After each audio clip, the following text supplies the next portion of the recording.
Parana, শোন, আমার আর সময় নাই বেশি।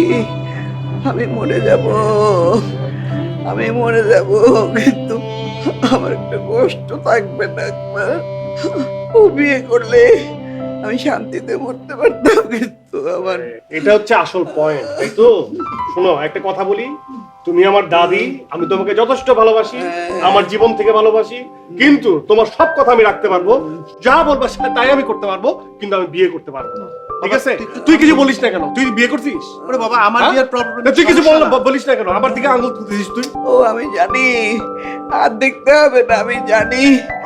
আমার এই যে পালস বেড়ে গেছে, পালস বেড়ে বাড়াই ফেলছো। আমার কোনো কথার গুরুত্ব তুই দিবি না।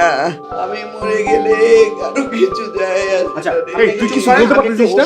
তুই যে বিয়ে করিস না, বিয়ে না করে যে একজন মানুষ সুস্থ থাকতে পারে, স্বাভাবিক থাকতে পারে, এটা বলতে পারে। আর আমার সাথে কি ঘটে গেছে সেটা সে জানে না।